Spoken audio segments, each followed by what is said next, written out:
political commentator Michael Imhotep, founder of the African History Network, host of the African History Network show. So we're here commemorating June 19, 1865, when Major General Gordon Granger went into Galveston, Texas to deliver what's known as General Order Number 3. But contrary to what you hear in the media, Juneteenth was not the last day of slavery. So we have to correct the history of Juneteenth and protect the history of Juneteenth, okay? There were 250,000 enslaved Africans in Texas in June of 1865, all right? Now he's delivering General Order Number 3 that's enforcing the Emancipation Proclamation. Now, contrary to what we heard in school, the Emancipation Proclamation, issued January 1st, 1863, did not free the slaves either, okay? So, we know that the Civil War, during the Civil War, General Robert E. Lee surrenders April 9th, 1865, right? You remember that in class, in school? Okay? Anybody ever see the TV show, The Dukes of Hazzard? Golden Duke? What was the name of the car that they drove? The General Lee. Who was the name guy?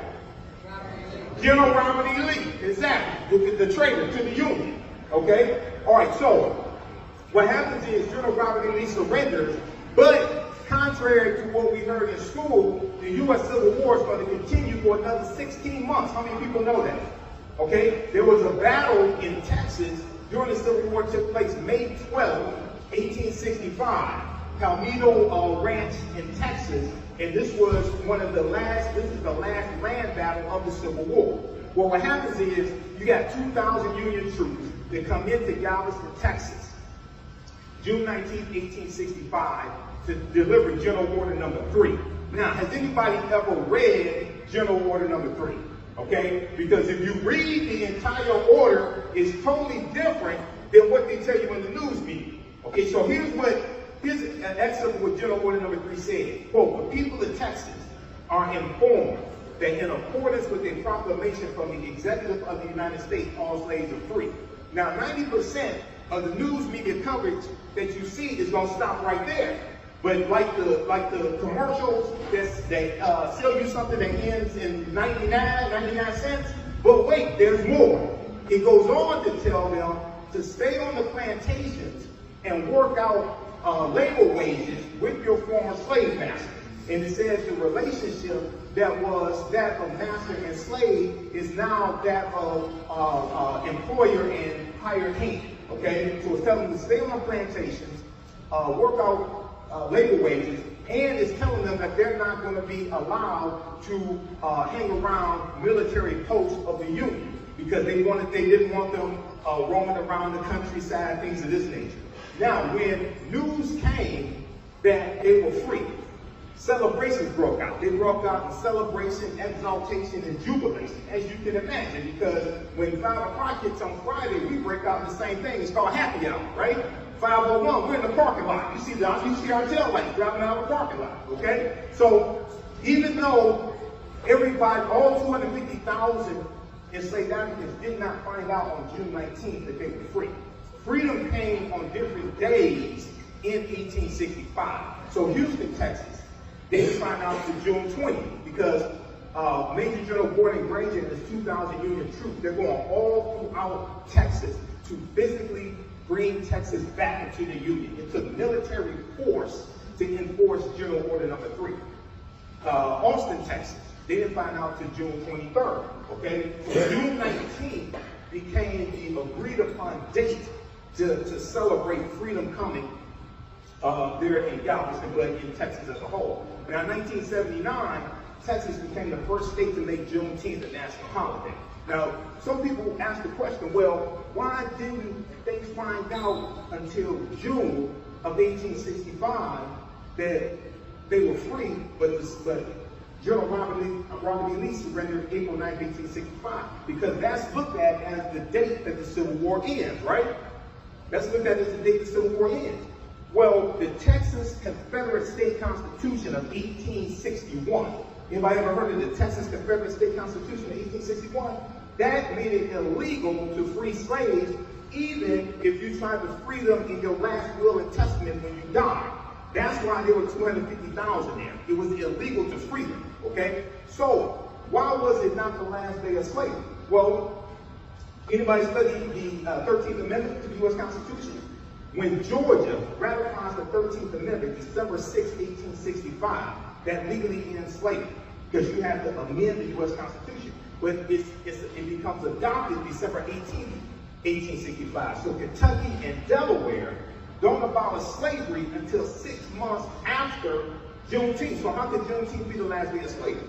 This is why you have to go read these original documents. You have to go to archives.gov, U.S. National Archives. Go to LOC.gov, Library of Congress, okay? And read the original documents. You can read General Order Number 3, you can read the U.S. Constitution, you can read the Emancipation Proclamation. Now, the Emancipation Proclamation was a military strategy that Lincoln was using to try to bring the South back into the Union. Okay, the goal of the Civil War was not to free the slaves. The goal was to bring the South back into the Union, and the Emancipation Proclamation changes the trajectory of the Civil War. But has anybody ever read the Emancipation Proclamation? Yeah. Okay, because so a few years ago, my mother called me and she said, have you ever read the Emancipation Proclamation? She said, I'm reading it and it has all of these exceptions in here. I said, yeah. I said, what do you think I've been talking about? So basically it was saying that the territories in rebellion, because this is during the Civil War 1861, 1865, it's saying that the territories that are in rebellion, if they did not come back into the Union by January 1st, 1863, their slaves would be set free. Okay? So the preliminary Emancipation Proclamation was September 22nd, 1862. Okay? This is a strategy to rob the Confederacy of their most important asset, their enslaved Africans. All right, so the border states, it tells you that the border states, like Maryland, Missouri, Kentucky, and Delaware, they're allowed to keep their slaves. Okay? Tennessee came back into the Union in 1862. Tennessee seceded, and they left the Union in 1861, came back in 1862. Tennessee didn't abolish slavery until February 22nd, 1865. That's 2 years after the Emancipation Proclamation, isn't it? Okay, so why isn't that talked about? We said, wait a second, Tennessee didn't abolish slavery 2 years after the Emancipation Proclamation. Maryland didn't abolish slavery until November 1st, 1864. They put it on the ballot and it almost did not pass. Okay, that's almost 2 years after the Emancipation Proclamation. So when you get in and study this history, you find out, one, the Emancipation Proclamation did not free the slaves. It's going to be the 13th Amendment when it's adopted December 18, 1865. Two, you're going to find out that all those 250,000 enslaved Africans didn't find out on one day that they were free. Okay? Because when I teach this history, I tell people, they were traveling on horseback. They weren't traveling Escalades. They didn't have the internet and social media. Everybody didn't find out on one day that they were free. But that became the agreed-upon date to commemorate freedom coming. So it's important to have these celebrations because they have been commemorating what happened June 19th. They've been commemorating that since 1866.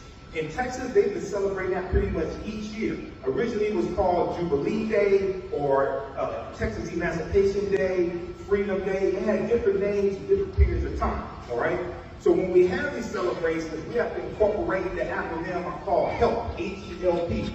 History, Economics, Law, and Politics. History, Economics, Law, and Politics. We have to correct the history of Juneteenth, and we have to protect the history of Juneteenth. And we can't allow it to become the black version of the 4th of July when we get a day off from work and we sit around, eat barbecue, drink, things of this nature. We have to put some purpose into it. We can have fun, we can have celebration, because when you study the early celebrations of Juneteenth, they had celebrations, but we have to put some purpose in it as well. Okay? So I want to drop that history on you. I'm historian and national political commentator Michael Imhotep, founder of the African History Network. Host the African History Network show. Visit my website, AfricanHistoryNetwork.com. AfricanHistoryNetwork.com. You can follow me on social media. My fan page, the African History Network on Facebook. I have 1 million followers. Facebook and fan base, and then on YouTube and my personal Facebook page, Michael Imhotep, I-M-H-O-T-E-P. And watch me on Fridays on Roland Martin Unfiltered. I've been on 5 years, because I've been in media 15 years. Where I provide historical and political analysis.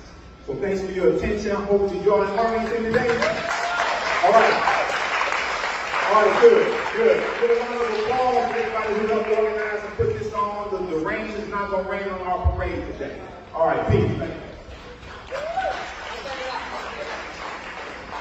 That was 10 minutes and 8 seconds.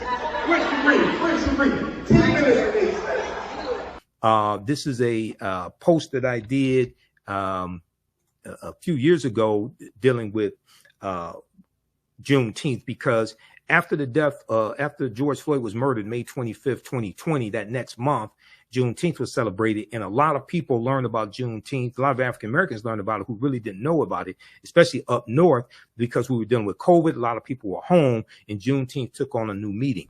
I did this post on Facebook. I said reparations, the George Floyd Justice and Policing Act, voting rights, etc., are all connected to Juneteenth and the history of what happened after the Civil War. Okay, America needs a massive history lesson. So happy Juneteenth, happy Texas Emancipation Day, Jubilee Day, Freedom Day, and the fight continues. Hopefully you learned a lot from this presentation. You can support the African History Network, $ the AHN show through Cash App. Visit my website, AfricanHistoryNetwork.com, AfricanHistoryNetwork.com, and just scroll down the page. We have information. We have my bundle pack of my lectures, 15 DVD bundle pack, and it's in digital download format. African History Awakens the African Mind for Mental Death. But also you can register for my online classes that I teach as well, Ancient Kemet, the Moors, and the Ma'afa, Understanding the Transatlantic Slave Trade, what they didn't teach you in school. You can download the lesson plan here. I do that on Saturdays, 4 p.m. Eastern Standard Time. But we also have my PayPal and Cash App information here. Okay, so this helps us keep doing the research, stay on the air, keep broadcasting, and you can click on the link here. This is our Cash App account, $ the AHN show. It'll say Michael. It'll probably show my picture there. These other ones are fake African History Network Cash App accounts. They've been stealing money from us. I'm still trying to get them shut down. When you click on our link here, this is our QR code for Cash App as well. So you can scan that if you want to support us. We definitely need the support that helps us keep doing the research, stay on the air, keep broadcasting, etc. And then also for PayPal, paypal.me/the AHN show. All right. Well, look, we have to get out of here. Remember, at the African History Network, we focus on educating, empowering, and inspiring people of African descent throughout the diaspora and around the world, because right now it's correct wrong behaviors, not over till we win. Wakanda forever. We'll talk to you next time. Peace. Thanks for watching today. Thanks for the birthday wishes as well. Okay. I guess 54 years went by quickly, I guess. So I don't feel any different today. I've lost, 35 pounds in the last couple of years, so I can fit back into clothes I haven't been able to fit back into in years. I worked out this morning, so I'm staying in shape. Okay. All right. Talk to y'all later. Peace.